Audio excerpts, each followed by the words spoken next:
Então, o desafio, primeiro, de falar sobre medicina chinesa em 1 hora. Então, acho importante a gente alinhar as expectativas assistindo a aula. Ninguém vai sair daqui sabendo pontos de acupuntura, ninguém vai sair daqui sabendo fórmulas chinesas específicas para cada caso, mas eu faço questão que saia daqui compreendendo os conceitos básicos da medicina chinesa e como é a linha de raciocínio para chegar em diagnósticos. Entendendo um tanto disso, já é possível vocês, a partir da leitura individual, conseguir aplicar na prática clínica. Então, independente da área em que vocês trabalham, saber utilizar e reconhecer alguns fatores norteados por essa medicina ajuda muito.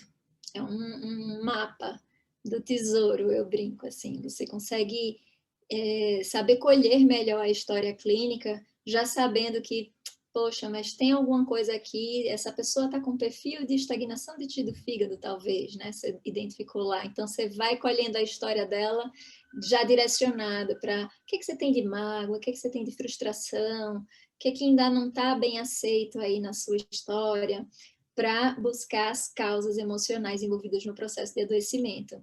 E aí a consulta fica muito rica e muito assertiva. Então, é sobre um pouquinho desse olhar que a gente vai falar hoje. Se tiverem dúvidas, eu estou com o chat aberto aqui. Se eu não visualizar, podem me interromper. Nesse momento, vocês podem abrir o microfone e depois de tirar a dúvida, fecha o microfone, porque está gravando, não é? Acho que fica interessante se ficar interativo, porque é muito conteúdo, né? Então, vamos falar aqui um pouquinho. Não está passando o slide. Agora tá. Então, já dispensa a minha apresentação, já fui apresentada. E aí, quando a gente fala de medicina tradicional chinesa, a gente já pensa, né, como profissionais de saúde, como médicos, em tratar com a medicina tradicional chinesa. Mas, antes do tratamento, a gente precisa formular um diagnóstico sindrômico. Para formular esse diagnóstico sindrômico, a gente precisa passar por métodos de procedimento diagnóstico. E para chegar nesses métodos de procedimento diagnóstico, a gente precisa entender a fisiopatologia relacionada ao adoecimento, aos fatores de desarmonia. E aí, para entender essa fisiopatologia, a gente precisa estar bem munido das teorias básicas. Então, nas teorias básicas, a gente vai ter os conceitos de Yin Yang, dos 5 movimentos, das substâncias vitais, dos meridianos e dos órgãos e vísceras, que são os Zangfu. Na fisiopatologia, a gente vai ter os fatores climáticos, que são os fatores externos, então fatores traumáticos, animais peçonhentos, os fatores emocionais, que vão se relacionar com as doenças, com os fatores de adoecimento interno. Então, nos procedimentos diagnósticos, é muito parecido com a nossa semiologia, né? Você vai fazer uma boa inspeção e na inspeção eles tratam de algumas características a mais do que o que a gente está habituado. E nessa inspeção você já vai ver como é a postura do indivíduo. Ele é um indivíduo mais adinâmico, mais introspectivo, ele é um indivíduo mais extrovertido, mais enérgico, a cor do rosto, a cor da pele, tem manchas escuras, tudo isso vai entrar aqui como trazendo informação. A gente vai fazer a inspeção da língua, na olfação, então, especialmente cheiro de fezes, isso é importante, isso se perdeu um tanto, mas dependendo dos casos, isso ainda traz um dado. A ausculta, um interrogatório, que vai abordar bastante também a parte da história, da biografia e os aspectos, valorizando os aspectos emocionais, e na palpação, a palpação comum do exame físico, mas que também inclui a palpação do pulso. E aí, a partir da inspeção, de uma história bem colhida, de uma palpação, então a inspeção da língua e do pulso são muito característicos que vão trazer muita riqueza. Às vezes você não sabe nada da história, você vê a língua e vê o pulso, você já sabe dar algum diagnóstico sindrômico para essa pessoa. Então, o diagnóstico vai se basear na teoria dos 8 princípios, vão ter os padrões de desarmonia, Qi, Shui, Yin, Yang, os padrões dos órgãos e vísceras envolvidos, os 6 meridianos, as 4 camadas. Isso a gente não consegue aprofundar nisso hoje, né? Vamos citando algumas coisas. E aí, uma vez que você compreendeu a fisiopatologia, para isso você entende bem como é que se dão os fatores de adoecimento. Você consegue identificar, acolher uma história, fazer um exame físico, você consegue formular um diagnóstico, você vai, então, tratar. E o tratamento na medicina tradicional chinesa, ele envolve uma prescrição diversificada. Então, ele envolve uma prescrição de como está o equilíbrio entre o trabalho e repouso dessa pessoa, envolve uma abordagem sobre a alimentação e utilizar a alimentação, né, a dietoterapia como tratamento, os fitoterápicos, que não só tem plantas, né, fitoterapia a gente chama, mas tem fitoterápicos que não são permitidos aqui na importação para o Brasil, que contém casquinha de ostra, restinhos de animal, que são também utilizados lá, e aqui esses que contêm esses ingredientes, eles não podem ser importados, não passou pela RDC. Então a gente fica com os fitoterápicos chineses, que são aliados incríveis ao tratamento. As práticas corporais, que você vai manter a circulação dos líquidos, do qi, do sangue no corpo, para que a sua mente consiga ficar mais em equilíbrio. Acupuntura e moxa bustão. Acupuntura, em mandarim, significa agulha e moxa. Do latim vem de agulha, né, no ponto. Mas do mandarim, o ideograma significa agulha e moxa. Porque a agulha, o agulhamento, ele é muito útil para fazer circular para os padrões de estagnação de energia, os padrões de excesso. E nos padrões de deficiência também pode ser usada, aqui se usa bastante, mas a moxa, ela entra aí como um poder, um poder terapêutico, com um potencial terapêutico aumentado, porque a gente consegue tonificar melhor, colocando calor.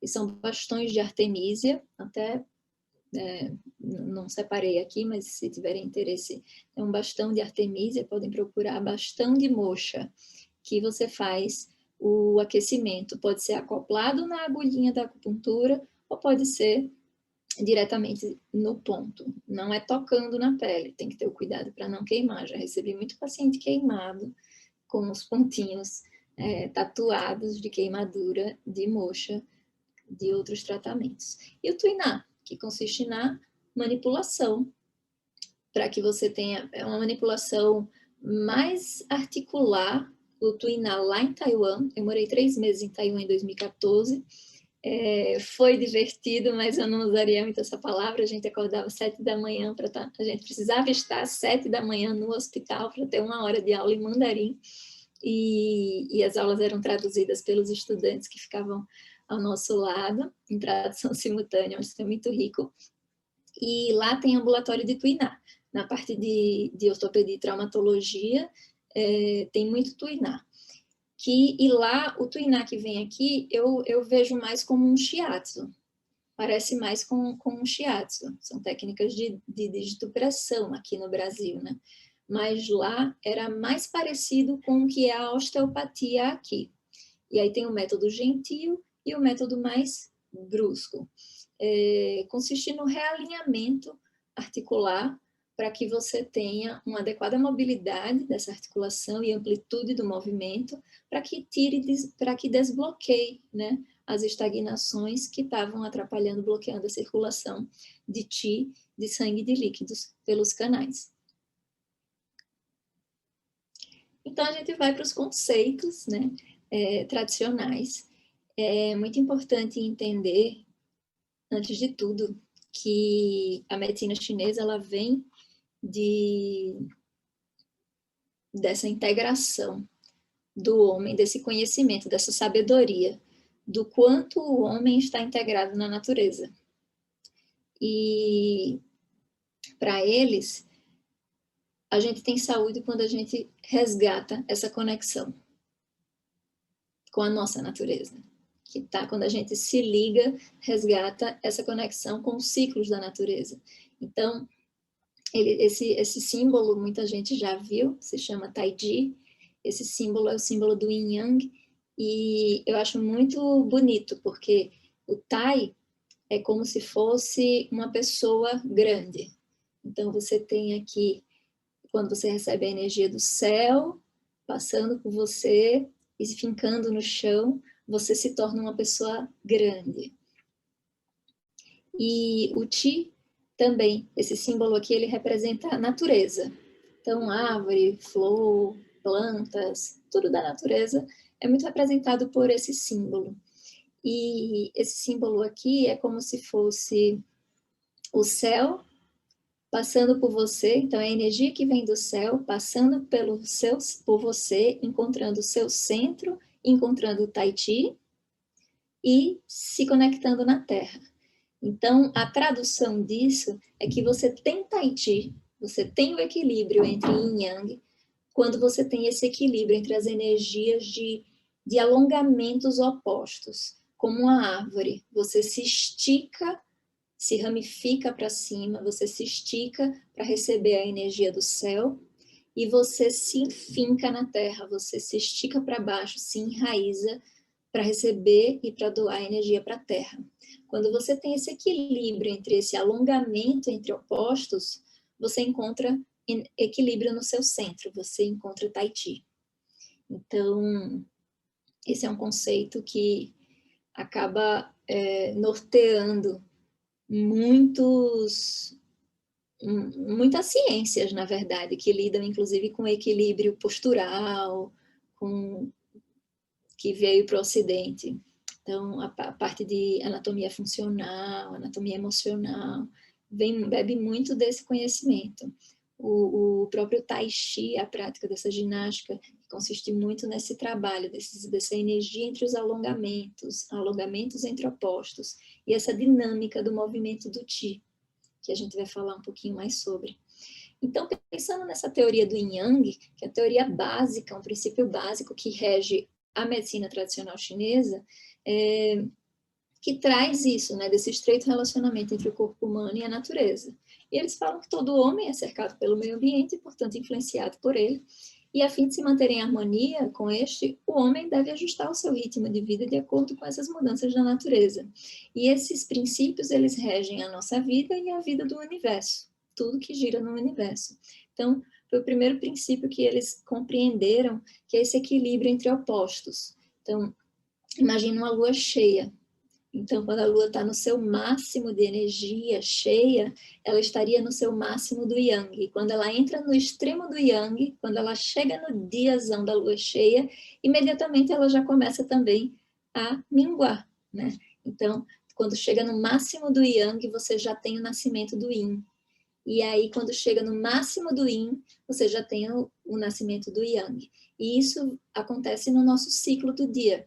Então, o extremo do yang, o momento mais quente seria meio-dia, e aí, a partir do meio-dia, a energia já começa a diminuir do yang e o yin começa a crescer, até que o yin chega no seu máximo meia-noite, e aí, meia-noite, também o yin já começa a diminuir e o yang já começa a crescer, médio yang 6 da manhã, extremo yang meia-noite, e esse ciclo se mantém. Isso é muito interessante da gente compreender, porque tudo tem um yang. Eles são interdependentes, eles são opostos, então você consegue ver, só existe direita porque existe esquerda, só existe interior porque existe exterior, só existe frio porque existe quente, só existe o escuro porque existe o claro, a luz. Parece óbvio para a gente, mas esse pessoal eram filósofos, né? E eles que trouxeram esses conceitos. Eles são interdependentes, eles têm essa relação inversa de crescimento e consumo, que eu falei, imagina a lua cheia, ou os horários do dia, e ele tem esse princípio da transformação mútua. E quando você chega no máximo, você imediatamente já passa para o outro. Isso é interessante da gente entender, por exemplo, com febre alta, que dá calafrio. Mas a febre não traz calor, de repente você tem sintomas de frio. Numa mania, quando você chega no máximo da mania, você entra em depressão. Então, a gente consegue visualizar esses esquemas acontecendo. E aqui, mais conceitos. Então, lá em Taiwan, por exemplo, ele tem 3 meses de aula só sobre Yin Yang. Então, tem muita coisa para aprofundar aqui. Aqui a gente passa superficialmente, mas já fica claro, né? Você tem em tudo na natureza, no nosso corpo, a gente vai ter os aspectos mais yin, os aspectos mais yang. Tudo que está mais superficial é mais yang, tudo que está mais profundo é mais yin. Tudo que está mais exposto ao sol é mais yang. Então, nossa face que queima, né? Aonde a gente queima. Eu estou super branquela agora, não dá nem para ver muito, mas esse lado, essa face, vai ser a face mais yin. Então, os meridianos yin, eles passam por aqui. Os meridianos yang, eles passam por onde queima o sol, pelo nosso dorso. Os meridianos yin passam pela nossa frente, pela nossa parte anterior, exceto do estômago.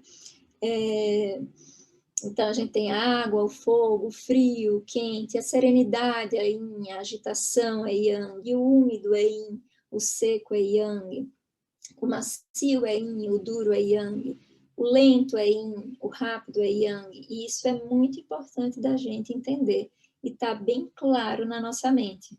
Porque quando a gente for olhar língua e pulso e a história da pessoa, a gente vai entender, essa pessoa é mais yin ou é mais yang? Isso é o primeiro princípio que a gente precisa entender. Se é uma pessoa mais enérgica, que fala, chega e conta, doutora, eu estou muito triste, eu estou arrasada, você não entende que essa pessoa está muito triste realmente. Ela pode até estar triste, mas ela tem uma tristeza com um aspecto mais yang. Esse yang, ele pode ser verdadeiro, ele pode ser por um excesso, ou ele pode ser por uma deficiência de yin. E aí que começa a entrar a complexidade do raciocínio clínico. Mas primeiro você precisa entender que sintomas de calor vão ser sintomas mais yang. Ele pode ser por excesso de calor ou por deficiência do que deveria refrescar essa pessoa. E isso acontece, inclusive, com variação nos horários do dia. Isso vai ficar um pouco mais claro quando a gente for conversando aqui para frente. Então, lembrando disso, o yin, ele é mais profundo, então nossos ossos vão ser o aspecto mais yin da gente. Já a nossa pele, nossos músculos são mais yang em relação aos nossos ossos, né? Então, tudo que é no interior, tudo que está na face ventral, os nossos órgãos, que são mais estrutura, eles são yin. Já as nossas vísceras, que são ocas e que se relacionam mais com função, né, com atividade plena, ela é considerada yang. Então, o que é mais superficial, como eu falei, a pele, os músculos, tudo que está mais na parte superior do corpo vai ser yang em relação à parte inferior do corpo, que é yin. Tudo que está na nossa face dorsal é mais yang em relação à parte ventral, as vísceras, e se relaciona com função. Então, esses são conceitos que precisam estar muito viscerais em quem estuda a medicina tradicional chinesa. E aí a gente vê, por exemplo, doenças agudas costumam ter mais características yang. Inflamação, yang, tá vermelho, tá quente, se parece mais yang, mais calor do que frio. Já as doenças mais crônicas, elas têm aspecto mais yin. Então, essas diferenças que são importantes de identificar. Então, por exemplo, o indivíduo yin, ele vai ter um olhar mais apagado, ele vai ter uma pele mais úmida, mais fria, mãos frias, extremidades frias, né? Então, isso já é uma coisa para você perguntar para as pessoas. Sua mão está quentinha, sempre quentinha, mão e pé quentinho, ou está sempre mais gelado? Você é mais friorento ou você é mais calorento? Você gosta mais de inverno ou mais de verão? Tem gente que não sabe responder se é mais friorento ou mais calorento.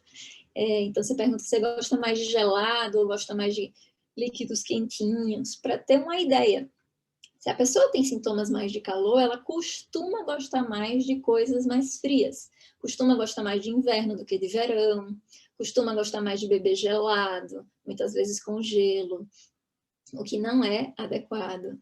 Mas é uma tendência. Se a pessoa já é mais friorenta e e busca se equilibrar, ela costuma gostar mais de líquidos mais quentinhos e ela precisa do mais quentinho. Então, essa já é uma orientação.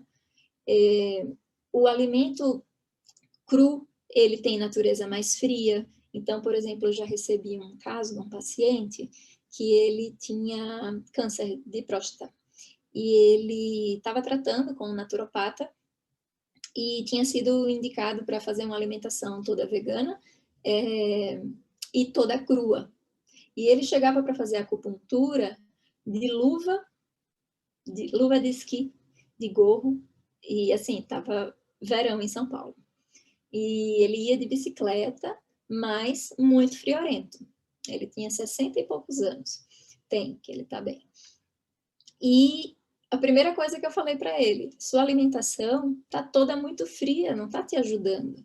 Então, a gente modificou a alimentação para alimentos mais quentes. Mantivemos a alimentação vegana, mas ao invés do cru, a gente começou a usar o amornado, né? Esquentar um pouco mais, usar mais fácil digestão, adicionar elementos como gengibre, canela. E em 15 dias ele estava indo de regata e bermuda. Então, realmente a gente precisa ir ajustando e entender como esses conceitos eles são importantes. Já quando a gente vai fazer uma análise de língua, por exemplo, então aqui a gente já precisa comentar. A língua, quando a gente olha ela, a gente vai ver o corpo da língua, a cor do corpo da língua e a saburra, que é o revestimento da língua. Então, quando a gente olha o corpo, se ele está mais pálido, ele está mais yin. Se ele está mais vermelho, ele está mais yang. Isso é importante de entender. Então, pálido e vermelho vai dizer sobre yin e yang. Para complicar um pouquinho, o pálido também pode ser deficiência de sangue. A saburra, ela vai ser esbranquiçada ou ela pode ser amarelada. Então, a saburra esbranquiçada mostra mais frio. A saburra amarelada mostra mais calor. O pulso, ele vai ser um pulso pequeno, um pulso mais fino, um pulso mais cheio, né? Então, um pulso que está mais fino, um pulso mais difícil de encontrar, ele mais fraquinho, vamos assim, um pulso mais fraco ou um pulso mais forte. Então, o pulso mais fraco, ele fala a favor de deficiência. Um pulso mais forte fala a favor de excesso. A deficiência seria uma característica mais yin. Não necessariamente, mas para iniciar, a gente pode pensar assim. E a força do pulso seria uma característica mais de excesso. Combinando agora, se é um pulso rápido ou lento, aí sim, no rápido e lento a gente consegue entender sobre frio e calor. Então, no pulso rápido, a gente tem mais calor. E no pulso lento, a gente tem mais frio. O frio, ele alentece a circulação. O frio, ele gera estagnação. Então, esses são conceitos de observação da natureza. Tudo na medicina tradicional chinesa veio a partir da observação da natureza, das qualidades da natureza, dos movimentos da natureza. Então, quando a gente passa para a parte de avaliar isso dentro da medicina, dos conceitos da medicina, esses conceitos eles já precisam estar aqui muito fluidos. Então, um pulso forte e lento, o pulso estava forte, então é um pulso de excesso. E ele está lento, então é um pulso de frio. Então a pessoa está com excesso de frio. Um pulso mais forte e rápido é um pulso que está mostrando excesso de calor. Um pulso forte e rápido é um pulso de excesso de calor. Um pulso fraco deficiência. Um pulso fraco e rápido, deficiência de quê? A pessoa está com calor interno, deficiência de yin.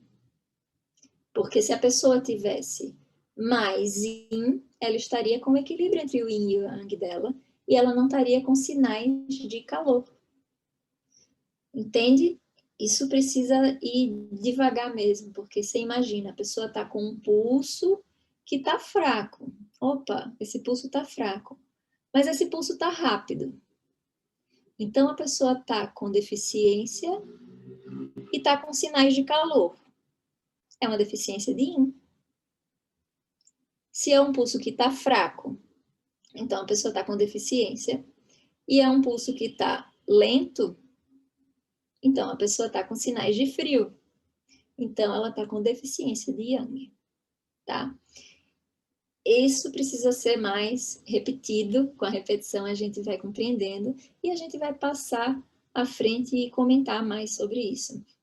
Mas eu estou trazendo essas questões agora para vocês entenderem por que é tão importante incorporar esses conceitos de Yin Yang, que parecem tão claros e tão óbvios aqui para o Ocidente, mas a gente vê que ele até chega a ser intuitivo, né? A energia do Sol, a energia Yang, a energia da Lua, a energia Yin, quando comparada com o Sol. Então, a gente começa a entender isso. Um indivíduo com a voz forte, com a pele mais quente, com o olhar mais brilhante, as extremidades quentes, é um indivíduo que está mais yang. Então, você vai classificar isso no indivíduo. E aqui, então, é para simplificar isso. Uma pessoa que estaria em equilíbrio com suas energias yin e yang, ela estaria num padrão harmonizado. Então, vamos imaginar aqui que o yang é o vermelho e o yin é o azul. Na situação 1, eu tenho um excesso de yin. Se eu tenho um excesso de yin, essa pessoa vai ser uma pessoa friorenta, né? Na situação 3, o yin está normal, mas ela tem uma deficiência de yang. Essa pessoa também é uma pessoa friorenta. Como diferenciar se as duas pessoas vão ter queixas de frio? Como saber se é um frio por excesso ou um frio por deficiência? Por esse esquema, por exemplo, que eu falei. Você vai procurar na pessoa sintomas de excesso e sintomas de deficiência. O pulso dela, por exemplo, está forte ou está fraco? Então, nesse esquema aqui, vai ser uma pessoa de pulso forte. Vai ser uma pessoa com muita saburra, ao invés de pouca saburra. Mas a saburra vai estar branca. É muita saburra e a saburra branca. Vai ter uma língua pálida. Vai estar com excesso de yin. É uma pessoa com sintomas de frio. É uma pessoa com um pulso forte, porém lento. Está com excesso de frio. Já essa situação aqui, você vai ver o indivíduo e você vai ver que ele está com uma deficiência de yang. Essa é a situação, né?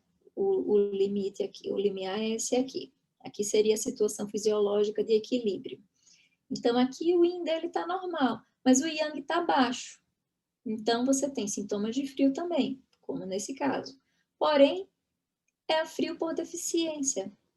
Então, a saburra a língua vai ter pouca saburra, e é uma saburra branca. Ao invés de ter um excesso de saburra, ela tem pouca saburra. O pulso, ao invés de estar forte, é um pulso fraco. E é um pulso fraco e lento, tá? Porque a pessoa tem sintomas de frio, por isso o pulso está lento, porém é um frio por deficiência. Então, só para ir compreendendo. Já nessa situação aqui, é um excesso de yang. E essa situação aqui é uma deficiência de yin. Os dois têm calores. Por exemplo, aqui, eu vou usar a menopausa. A mulher na menopausa, ela está com a deficiência de yin.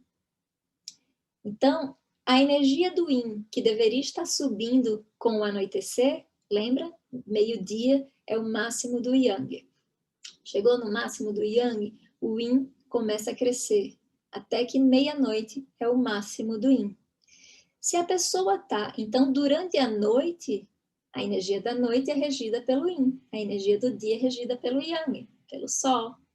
Então, durante a noite, que ela deveria ter o yin crescente, se ela tem deficiência de yin, o yin não cresce.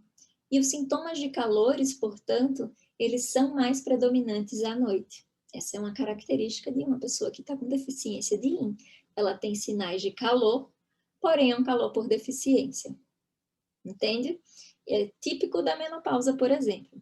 Então, é assim que a gente vai usando esses conceitos do yin e yang aplicado na medicina.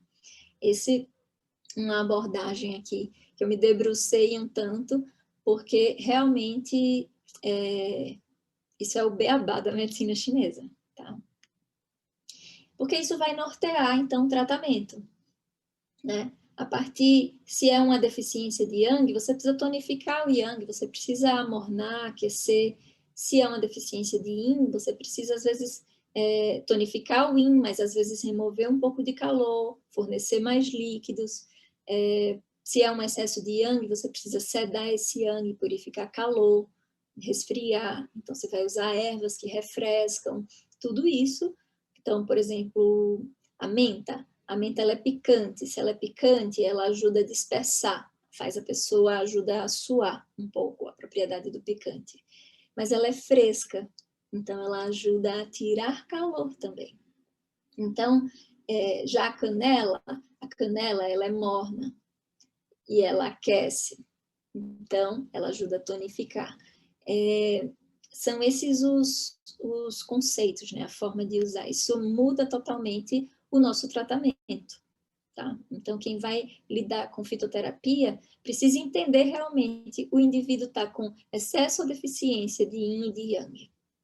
Isso é fundamental para nortear o tratamento, porque muda completamente. E a outra coisa que eles entenderam é que existia também uma energia que é tão densa quanto o arroz, né? O ideograma de Qi, ele mostra que é como se fosse uma panelinha de arroz com o vaporzinho do arroz, mostrando que Qi, embora a gente traduza como energia, ele é a mais do que só energia, que já não é pouco. Mas ele pode ser tão denso quanto o arroz e nutritivo, como tão fluido quanto um vapor. O Qi é um movimento natural que move e transforma os elementos no universo. Eles viram que era a substância fundamental que compõe toda a matéria do mundo. Então, é essa análise dos elementos da natureza.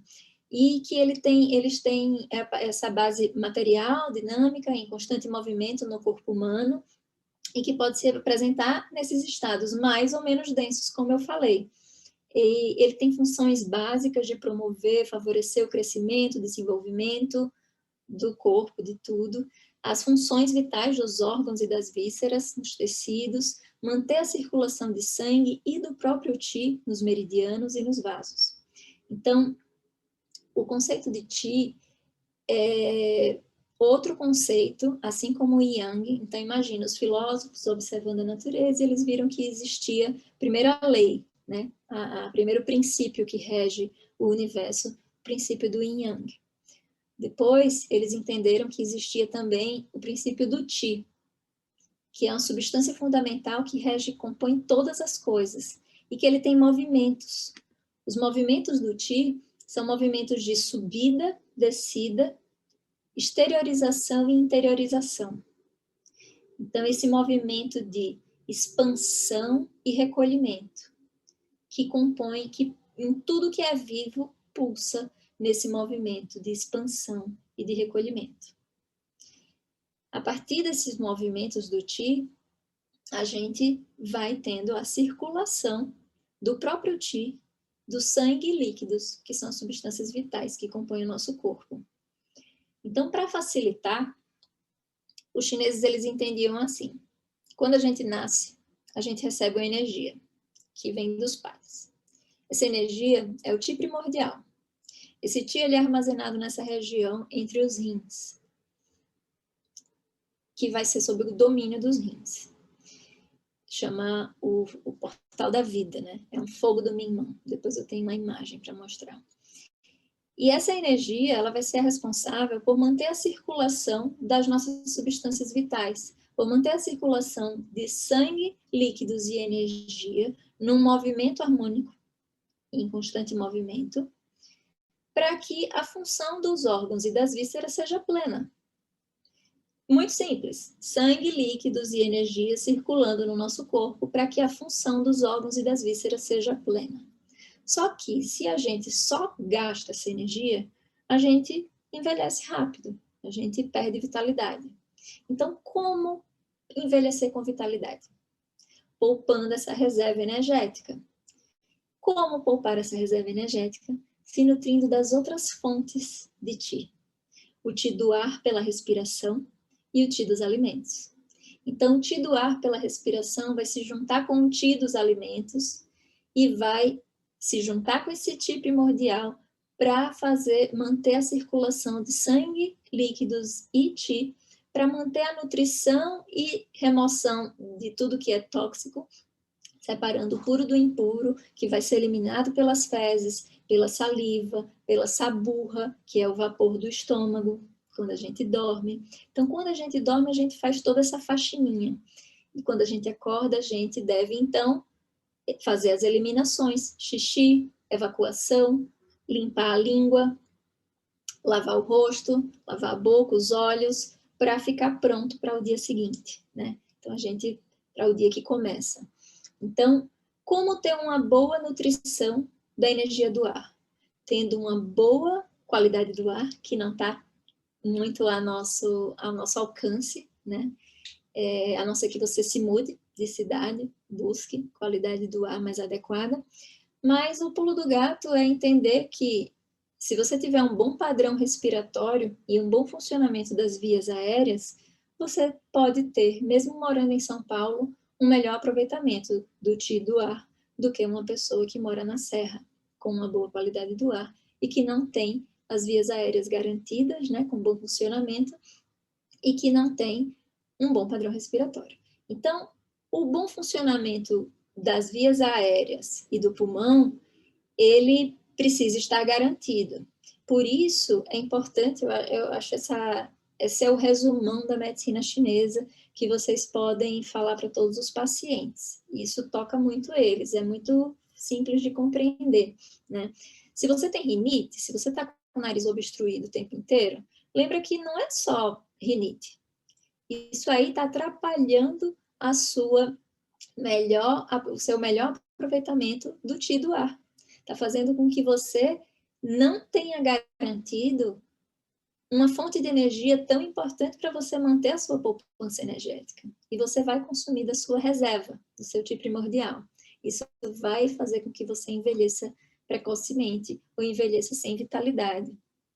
Então, garantir e entender que se o nariz está obstruído, opa, isso é um sinal de que algo não vai bem e de que você pode modificar isso. Então, vai atrás, né? Não fica acomodado com a situação de doença. Busque o seu bem-estar, porque nosso corpo ele é totalmente relacionado uma parte com a outra. A gente é um ser integrado, né? Então, lembrar disso. E o padrão respiratório. Então, como está o seu padrão respiratório? Lembrar que a respiração ela é também consciente, né? Então, aí tá as técnicas de meditação, os exercícios de Qigong, para você começar a respirar e fazer mobilização de Qi pela respiração. Isso dá para prescrever também para paciente. Então, as próprias práticas corporais, o Tai Chi, que também, sempre com respiração consciente. Então, tem esse pulo do gato, né? Que, embora nosso sistema respiratório seja também inconsciente, regulado pelo sistema nervoso autonômico, simpático e parasimpático, assim como nossos órgãos, né? Seu coração, seu pâncreas, seu fígado. Se você falar para o seu fígado, para de funcionar um pouquinho, ou funciona melhor, ele não vai, né? Pâncreas, funciona mais devagar aí, não vai. Mas se você falar respire fundo, você respira,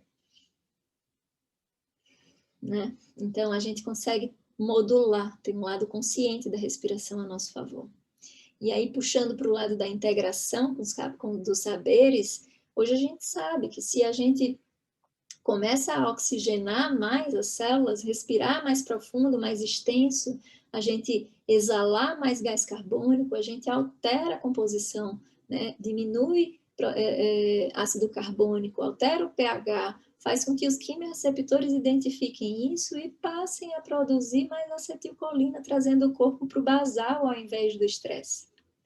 Isso os chineses já falavam, o poder do Qi do ar, como forma de regular a circulação de sangue e líquidos no nosso corpo.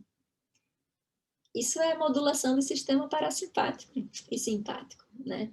Então, utilizar e prescrever respiração para os pacientes. E utilizar isso na própria vida. Quando a gente começa a utilizar esses conhecimentos na própria vida, a gente consegue passar para os pacientes de maneira mais que toca eles, né? De maneira mais fácil, que envolve mais.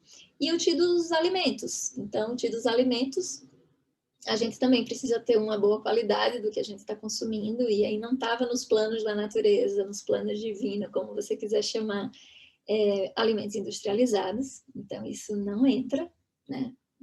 Isso não é comida. Então, busquem sempre alimentos naturais e dentro desses alimentos escutar qual é a necessidade do seu corpo. Então, se está inverno, está mais frio, sempre comer os alimentos da estação, mais frescos e da estação. São alimentos que naturalmente já vão ter a natureza mais própria do que aquela estação pede. Se você é muito calorento e está no verão e você come uma feijoada, uma comida gordurosa, meio-dia, você vai ficar com mais calor. Se você come no verão de meio-dia, você é calorento, uma salada crua, com pepino, que é super natureza fria, tomate, você vai se sentir mais fresco. Folhas de hortelã, folhas de menta, ou um suco, né, de abacaxi com hortelã no meio da tarde, com suco verde. Ele cabe isso no verão.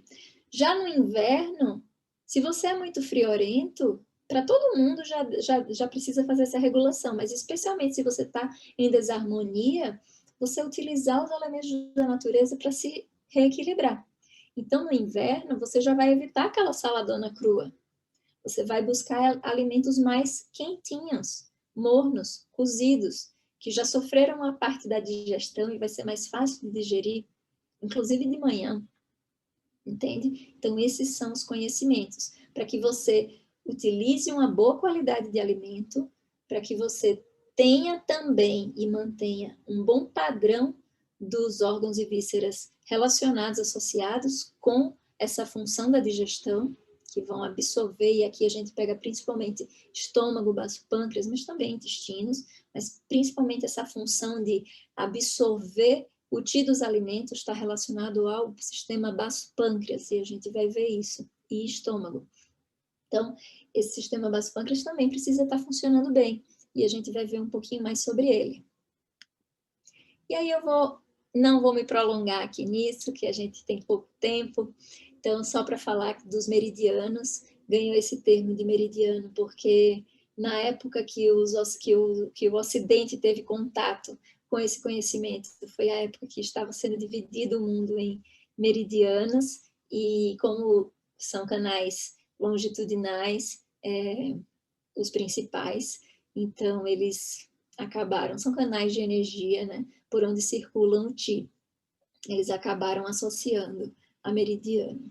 Então, é nos meridianos que circula todo esse fluxo de Qi no nosso corpo, como nos vasos sanguíneos circula sangue, como no sistema linfático, os vasos linfáticos circulam os líquidos, nos meridianos circulam os canais de energia, e eles viram, inclusive, que existem os horários de maior fluxo de energia em cada meridiano, e, portanto, horários de melhor funcionamento para os órgãos e vísceras associados. Então, por exemplo, de 11 a 1 da manhã, que é o horário da vesícula biliar, de 1 a 3 da manhã, o horário do fígado, de 3 a 5 da manhã, o horário do pulmão, de 5 a 7 da manhã, o horário do intestino grosso, e eu vou me debruçar aqui só para falar da orientação do horário do sono, para que a gente tenha um bom funcionamento dessa metabolização de tudo que a gente consome, inclusive do padrão energético, e não acumule emoções como mágoa, frustração, irritabilidade, raiva e ira, para que a gente tenha boa força de vontade, para que a gente tenha boa aceitação sobre as coisas que acontecem na nossa vida, a gente precisa estar dormindo no máximo até 10h30. Então, essa é uma orientação para que, porque se a gente não estiver dormindo, essas ações aqui, elas vão ser utilizadas novamente para ativar a nossa mente, e a gente vai ter o sono perturbado. Então, é muito importante essa orientação do horário em que a gente vai dormir, não só da quantidade de horas que a gente dorme, trazendo isso como um recurso de prescrição de estilo de vida para os pacientes. E quando a gente faz isso, dorme até no máximo 10h30 da noite, e a gente acorda aqui no horário do intestino grosso, normalmente com o nascer do sol, assim como eles indicavam, aqui normalmente a gente vai ter as eliminações regulares. Então, a gente vai acordar, vai fazer uma prática corporal, vai fazer as eliminações, vai evacuar e vai estar pronto para consumir tudo novamente nesse dia que se inicia, regulado com o ciclo circadiano, com os ciclos da natureza. Então, sobre a acupuntura, passando rapidamente também, são cerca de, se fala que tem mais de, são são cerca de 1.500 pontos, sendo 309 localizados perto de terminações nervosas e 309 que são mais utilizados. 91% desses pontos estão relacionados com áreas miofaciais, 71% são pontos gatilhos, 71% dos pontos gatilhos são pontos de acupuntura. Então, de ação local existe um relaxamento muscular, existe uma ação central de estimulação do sistema supressor de dor, o sistema inibitório descendente da dor, com liberação de endorfina, metencefalina, de endorfina, do sistema endocannabinoide, de noradrenalina com inibição de glutamato, de serotonina, com aumento de GABA. Então, tem um efeito anti-inflamatório por liberação de próprio, melanocortina, que depois vira cortisol, inibição de prostaglandina. Então, tem muitos estudos falando sobre o mecanismo de ação de acupuntura. Ainda tem gente que pensa, mas será que funciona mesmo? Ou se isso é charlatanismo, né? Então, como aqui falando, envolve mecanismos neurohormonais, liberação de endorfinas, do sistema endocannabinoide, de neurotransmissores, enfim. Já em 1970, a OMS publicou algumas das doenças e distúrbios que são tratados e podem ser tratados com acupuntura. Só isso aqui. Então, eu trouxe para vocês terem esse material. São muitos, realmente, justamente porque a ideia não é tratar a doença, e sim o indivíduo. E quando a gente reequilibra o indivíduo, os padrões de desarmonia, eles se reequilibram. Então, são muitos e são muito mais do que esses. E aí a gente chega para o principal. Por que principal, né? Na verdade, fui infeliz no principal. Mas é o princípio dos 5 movimentos do Qi, que é o que vai reger realmente todo o nosso conhecimento clínico e aplicação clínica da acupuntura, da medicina chinesa. Então, é o que eu estava falando, né? A teoria que considera que o universo é formado pelos movimentos e transformação desses 5 princípios, representados por madeira, fogo, terra, metal e água. Ela foi desenvolvida posteriormente à teoria do Yin Yang. Resultam dessa interação do Yin Yang, que cria, manifesta, atua e se manifesta através desses 5 elementos. E a ação desses 5 elementos com os seus movimentos de Qi, que dá origem a tudo que existe. Então, e como dá origem a tudo que existe, e como tem movimento, e como tudo na natureza, e o homem é um ser da natureza, eles fizeram essas observações e identificaram, conseguiram mapear de que maneira os nossos órgãos e vísceras, quais são as energias que eles têm, de acordo com o movimento de Qi ascendente, descendente, e as suas repercussões. Então, eles conseguiram mapear suas funções, e, por exemplo, o pulmão, que tem a função de dispersar e descender, a gente respira e ele joga a energia, junta com a energia dos alimentos, como eu falei, vai para o coração e joga energia para todo o corpo. O baço, que tem essa energia ascendente, que leva a energia do baço, pega o Qi dos alimentos, leva para o pulmão descender. O estômago, que tem o Qi descendente, quando está com uma inversão do fluxo do Qi do estômago, a pessoa tem o quê? Refluxo. O rim, que recebe, acende a água para amornar o coração, a gente vai ver um pouquinho disso. O coração, que é o elemento fogo e que descende o yang para manter a água do rim aquecida, que é essa energia que rege a nossa vitalidade. O fígado, que promove e harmoniza o movimento do Qi. Como é que tá por aqui? Estou falando. Vamos entrar agora na parte que fica um pouco mais complexa, mas também mais aplicável, né, clinicamente. Então, tem alguém aqui que gostaria de fazer alguma pontuação, alguma colocação? Está dando para compreender? Se alguém quiser fazer algum comentário, pode fazer, viu? Apesar do Toninho ter falado aí para não... Não falei nada disso, eu falei para deixar ela falar. Ela até é tão apaixonada que está dando gosto de ver, viu? Então está pensando em voltar a fazer acupuntura. Então, tá bom. Então, vou continuar. Então, a gente tem, diante dessa observação dos ciclos da natureza, dos elementos, a gente tem essa teoria, né? Eles observaram que os elementos, eles tinham um direcionamento e que tinham um ciclo de geração. E que um elemento, por exemplo, a água gera a madeira gera o fogo gera a terra gera o metal e o metal gera a água. Então, eles entenderam isso primeiramente. Mas logo ficou claro que se só existisse esses ciclos de geração, tudo acabaria, né? Porque se a água gerasse infinitamente a madeira, uma hora a água acabaria, e assim por diante. Então, eles entenderam que existia uma autorregulação dentro desse sistema. E essa autorregulação é o ciclo de dominância, são ciclos fisiológicos. Então, a água gera a madeira gera o fogo, e a água, se fala que a água, por gerar a madeira, ela é mãe da madeira. Que a madeira, por gerar o fogo, ela é mãe do fogo. Ora, então vamos dizer que a água é a avó do fogo, para facilitar mentalmente. Então, a água gera a madeira e domina o seu neto, né? E assim a gente tem a água, a energia da água refrescando o fogo, para que o fogo, a água não apaga o fogo, então é por isso que a água domina o fogo. A água tem o poder de apagar o fogo. Então, se a gente tiver muita água e pouco fogo, vamos ter problema no coração. Se a gente tiver a água fraquinha e a gente vai dar margem para crescer muito fogo. Então, é assim que a gente vai vendo. Vamos deixar isso mais claro. A madeira gera o fogo, logo a madeira é mãe do fogo.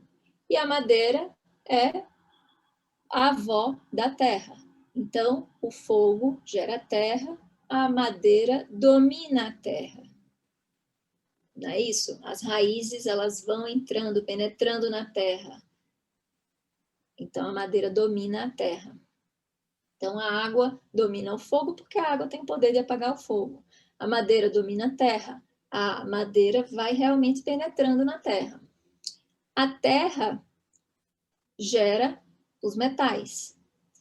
E a terra domina a água. Se você tem uma água, caiu uma água e você joga um balde de terra, por exemplo, de areia, a terra absorve essa água. A terra absorve a água das chuvas, a terra diminui a vazão, a água dos rios, o assoreamento. Então, a terra domina a água.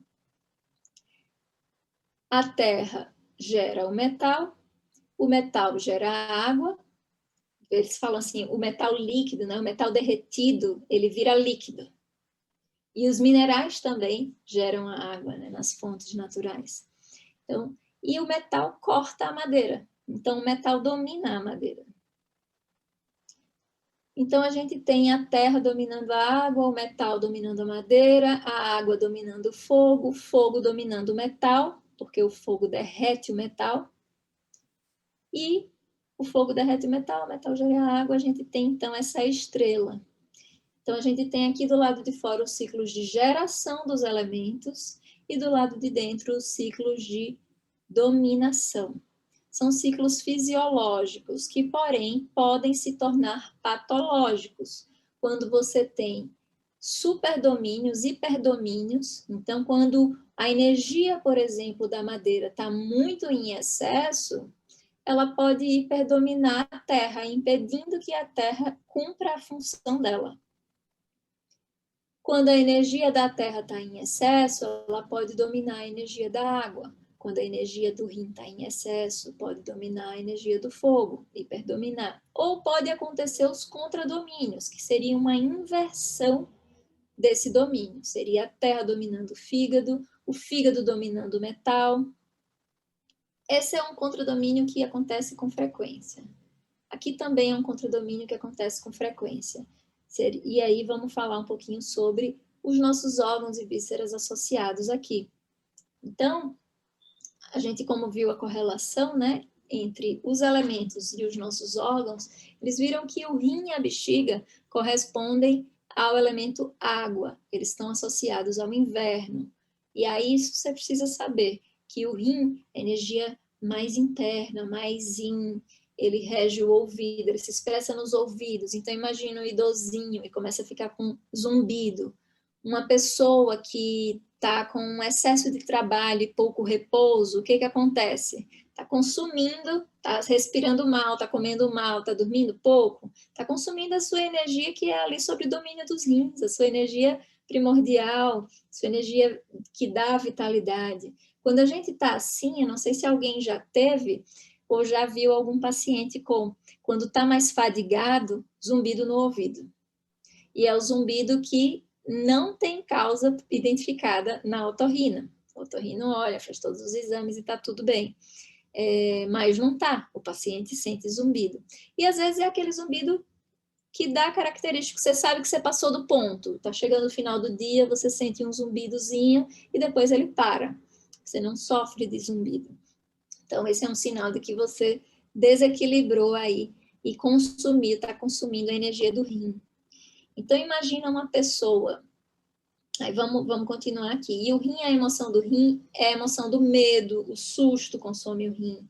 É muito comum crianças que estão fazendo xixi na cama, então eu sempre pergunto para os pacientes, na história deles, você fazia xixi na cama? Até quantos anos? Então tem gente que fazia xixi na cama até 8 anos de idade. E antigamente a gente achava que isso era normal. Hoje já se investiga um pouco mais sobre isso, e quem tem esse olhar da medicina chinesa sabe que isso está relacionado a medo, a insegurança, que são as emoções associadas ao rim. Então, se era uma criança que estava que fazia xixi na cama, que era mais insegura, então vamos ver como é que isso repercutiu na vida adulta dela, no padrão de desarmonia dela. Então, isso aqui é interessante. Ele também rege os ossos, domina os ossos. Então, imagina, o idoso vai ter osteoporose, osso fraco, né? Zumbido no ouvido ou perda auditiva. Ele se expressa nos cabelos. Então, por exemplo, uma pessoa com cabelo branco precoce é um sinal de baixa energia do rim. Queda de cabelo precoce é um sinal de energia do rim. Então, a gente já vai pontuando aí. Já o elemento madeira está associado ao florescimento, a energia da primavera. Então, está associado à energia do fígado e da vesícula biliar, energia de transformação, de geração. Sempre que a gente não tem a livre expressão da nossa energia criativa, que é essa energia de geração, sempre que a gente não tem a livre expressão da energia criativa e da energia sexual, a gente cria sintomas de mágoa, né? Emoções de mágoa, frustração irritabilidade, raiva ou ira.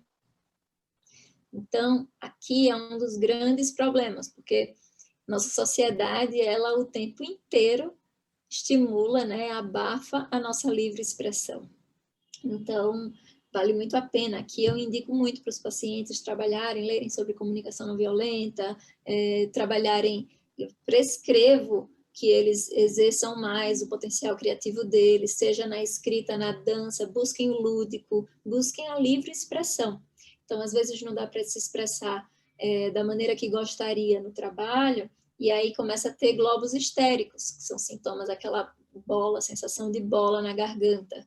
Isso é sintoma de estagnação do fígado e na vesícula biliar.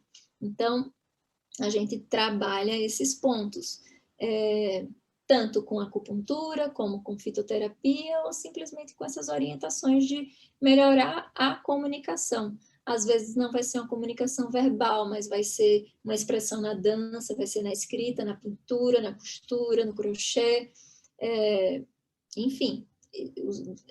Somos seres criativos, a gente ganhou essa potência, ganhamos o mundo justamente pelo nosso potencial criativo. E a nossa sociedade, ela inibe isso, o desenvolvimento do nosso potencial criativo. Então, as patologias do fígado, elas são muito frequentes, e a gente precisa falar sobre isso. Então, se expressa nos olhos, nos tendões, tensões musculares nos canais da vesícula, por exemplo, é um padrão bem característico de quem está padecendo dessa energia. Pessoa que está com mais irritabilidade, que está com mais pavio curto, são sintomas de excesso do fígado. Então, às vezes, sinto pessoas com endometriose, pessoas com alterações menstruais. Às vezes é um padrão de ovário policístico, mas faz o ultrassom e não tem nada. Aqui, por exemplo, durante a menstruação, essa energia do fígado ela fica mais intensa. Imagina aquela mulher com muita TPM, super irritada. Essa mulher, quando vai menstruar, ela tem um hiperdomínio da energia do baço pâncreas, que deveria absorver a energia dos nutrientes, o Ti dos nutrientes. E aí, o que ele faz? Um Ti deficiência do baço pâncreas, a pessoa tem diarreia. Então, fezes mais pastosas, muito frequente na menstruação. Aqui, a energia do fogo rege o coração. Pela medicina chinesa, o coração é a morada da mente. Então, todas as emoções, elas passam pelo filtro do coração. Então, é o coração quem faz essa regulação para a gente ter a emoção de acordo com o estímulo que trouxe essa emoção. Então, às vezes, a gente pode estar com um distúrbio no coração também, um desequilíbrio no coração, porque a gente perdeu esse filtro. E aí, você está passando aqui, você está conversando, vem uma pessoa atrás e derruba um café em você. E você pode fazer uma resposta abaixo do estímulo, e aí ficar, poxa, não foi nada não. Você não expressou que você, na verdade, pensou, poxa vida, podia ter prestado atenção, e depois ficar remoendo porque não falou, porque podia ter dito para ele que isso é um padrão de desarmonia também. Ou você pode ter, a sua resposta não foi de acordo com o estímulo. E você pode ter também aquela super resposta. Pega uma caneta que está na sua frente e enfia nele. Né? Você teve passou pelo filtro, foi direto para a ira. Então, você está com o fígado desequilibrado e você está com o coração também em desequilíbrio, que não fez esse filtro. Então, é importante, a gente vai sentir todas as emoções e a gente precisa acolher essas emoções, não querer não sentir, a gente precisa sentir, mas sentir e fazer essa autorregulação de acordo com o estímulo. Quem faz essa regulação seria o coração em harmonia. O coração rege as emoções, no sentido geral, ele se expressa na língua, controla a circulação do sangue, né? Ele mantém a circulação do sangue, o fígado controla o sangue, o baço produz sangue, então a gente vê como o nosso corpo é integrado. Então, o coração está relacionado com a alegria, o seu excesso leva à euforia, então seria tipo uma pessoa com mania, o sabor é o amargo. E é coração e intestino delgado, tá? Então, o sono, ele controla o sono, ele controla a capacidade de atenção, de concentração e de foco. Então, são todos sintomas que você deve pensar como é que está o coração dessa pessoa, né? O baço pâncreas e estômago, eles têm a emoção da preocupação, se expressa na boca, que é mais o coração, na verdade, é mais pela fala. E o baço pâncreas e estômago é mais pelo apetite, tá? Quando a gente fala de língua e boca. Ele domina os músculos, a carne, é mais a carne, a emoção é a preocupação e o sabor é o doce.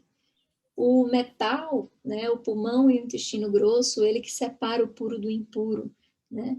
Então, ele se expressa nas vias aéreas, na pele e nos pelos, e a emoção é a tristeza, o sabor é o picante. Então, por exemplo, imagina uma pessoa que tem corrimento. Quando você não tem, vamos deixar mais claro, a função do baço pâncreas seria de absorver, garantir que a absorção de água e nutrientes esteja adequada para que você tenha a junção com a energia do ar e tenha a nutrição garantida no seu corpo. Então, a função de absorção de água e nutrientes, ela precisa estar adequada. Se é uma pessoa que come muita gordura, muito doce, ela agride o baço pâncreas. Se é uma pessoa muito preocupada, ela agride baço pâncreas e estômago. E a gente sabe, né, que a emoção do estômago é preocupação mesmo, porque se a pessoa está muito estressada, está muito preocupada, primeiro é só a emoção, depois de um tempo ela começa a ter uma alteração na função. É assim que a medicina chinesa vê. Primeiro os desequilíbrios, eles acontecem, os desequilíbrios internos, eles acontecem primeiro no nível emocional, depois se torna funcional e depois se torna orgânico. Então, primeiro era só a emoção da preocupação.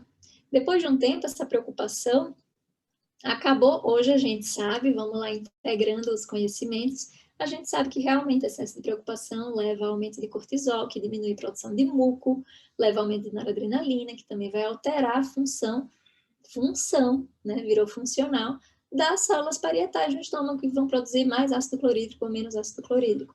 Ou seja, a gente vai ter uma irritação da mucosa, que ficou mais desprotegida, atrapalhou a função, antes era só a emoção, virou funcional, e aí você sente uma queimação, você pode ter um refluxo, uma inversão do Qi do estômago, você pode ter fezes mais pastosas ou constipação, vai depender do seu yin e yang, como é que está o equilíbrio de calor ou de retenção de umidade no seu corpo.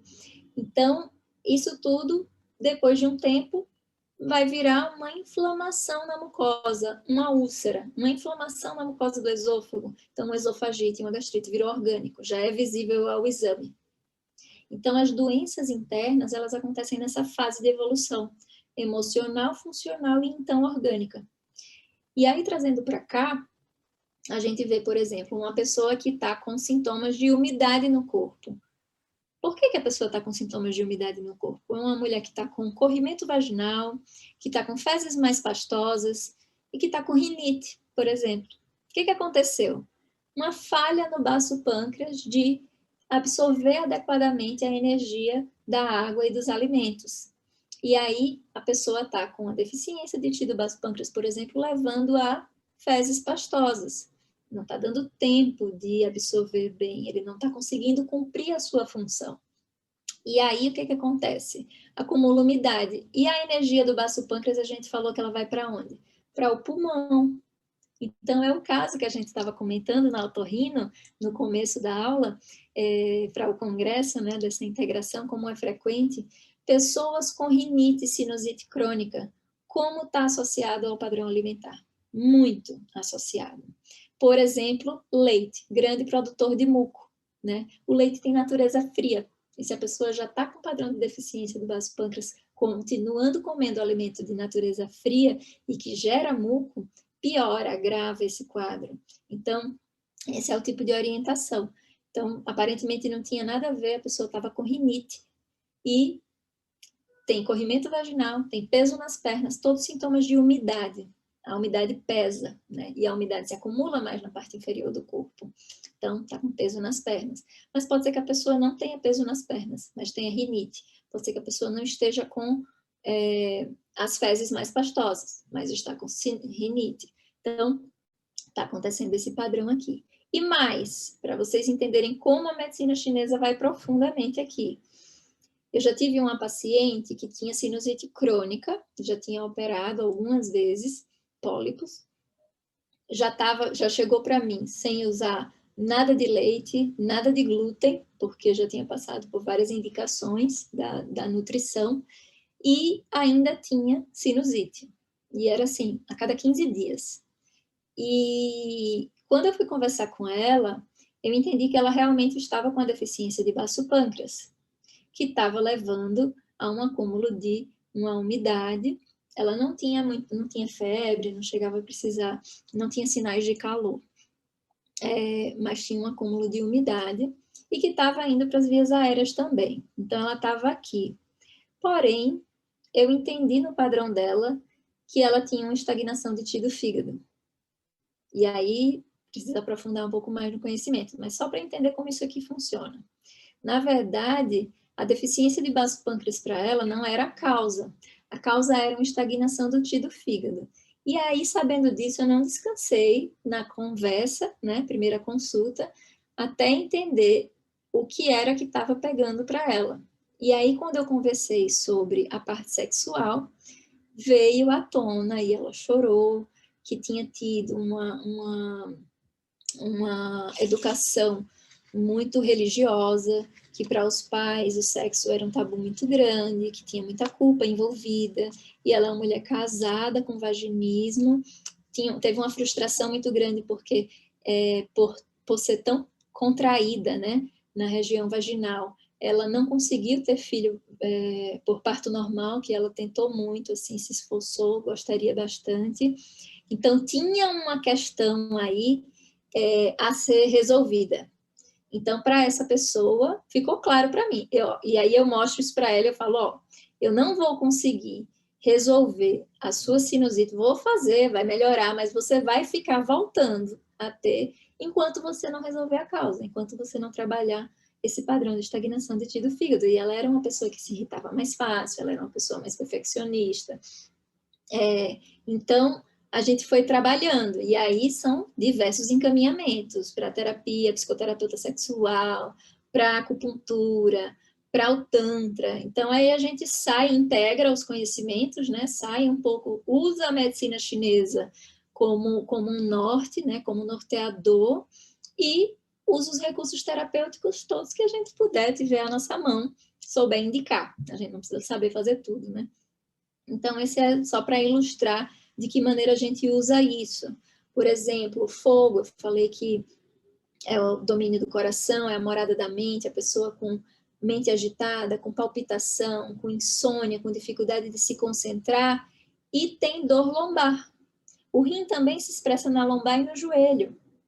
Então, a pessoa que está com dor lombar, com insônia, com palpitação, com fadiga, com queda de cabelo, com cabelo branco precoce, você está imaginando que essa pessoa está aqui com a incoordenação rim-coração.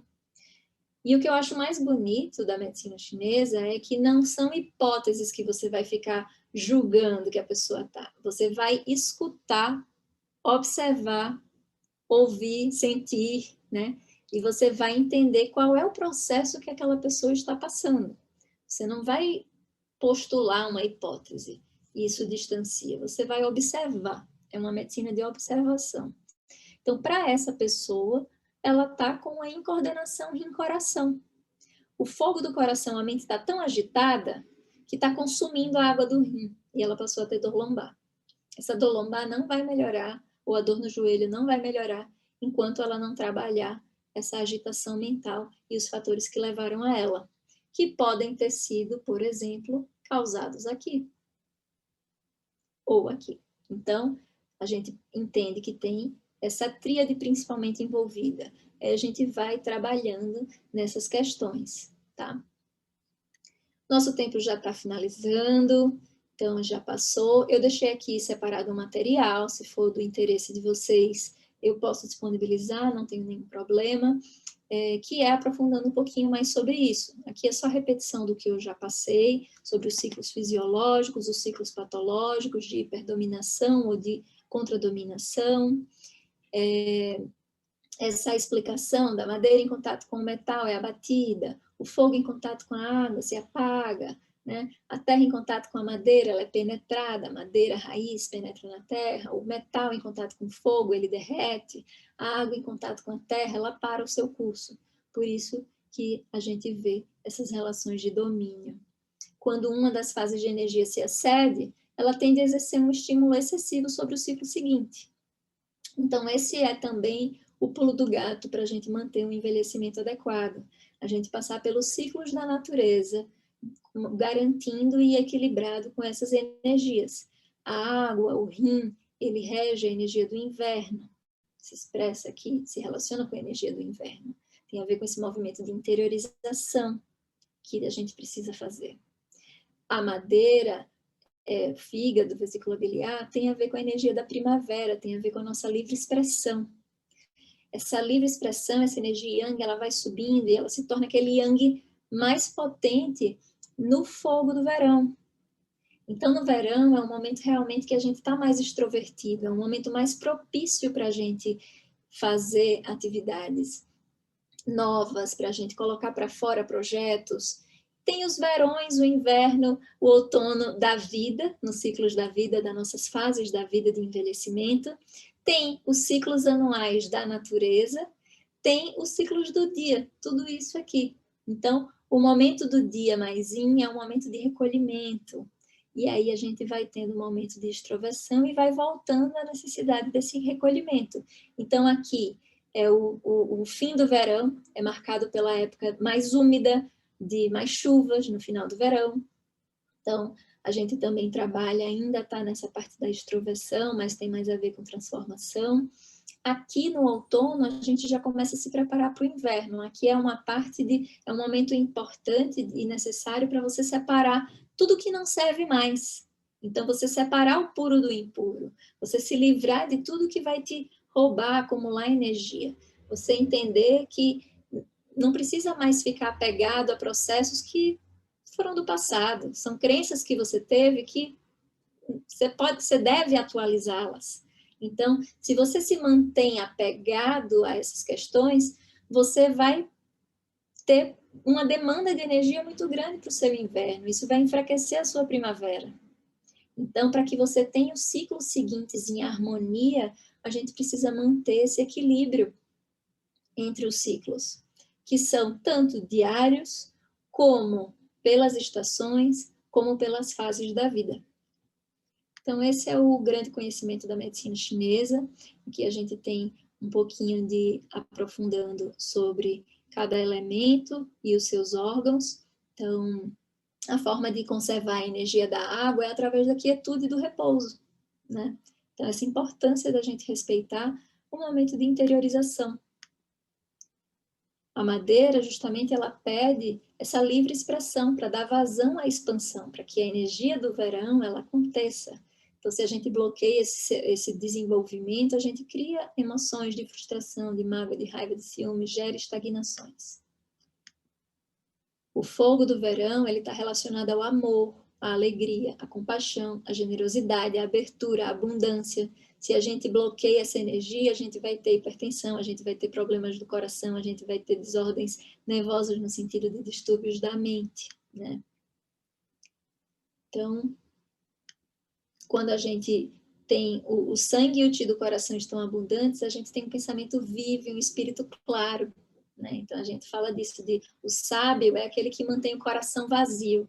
É como se fala de manter a mente sem julgamento, tá? Livre e aberto para receber o que o presente traz. Então, esse é a sabedoria chinesa, para você viver bem, mantendo vitalidade, mantendo o envelhecimento com energia e um corpo em equilíbrio.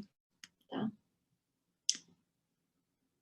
A força do pensamento, que é regida pelo sistema do baço pâncreas e do do estômago, né? Então, o excesso de pensamento, a preocupação e a alimentação inadequada danificam a função e vai fragilizar todo o sistema. E o outono, que também é estação de introspecção, da meditação, da reciclagem desses sentimentos antigos, de apegos, né? Quando a gente precisa tirar os excessos das emoções adquiridas durante o nosso verão, que pode ser o verão da vida, a juventude, então a gente vai começando a ter um amadurecimento. O outono da vida seria a fase mais ou menos aí do climatério, por exemplo. Então, se resistirmos a essa energia, ficamos aprisionados no passado, podemos criar estados de melancolia, de tristeza, de depressão, que se manifestam com dores nas costas, dificuldades respiratórias, problemas de pele, diminuição da resistência, diminuição da imunidade. Então é isso, aqui falando sobre os tipos de Qi, para terem como material. Aqui é uma imagem de termografia mostrando essa região entre os rins, onde os chineses falam que é aí que se acumula esse fogo do Minman, que é o portão da vida, essa energia que a gente nasce, que a gente recebe quando nasce, né? A gente recebe dos pais quando nasce, e quando ela acaba a gente morre.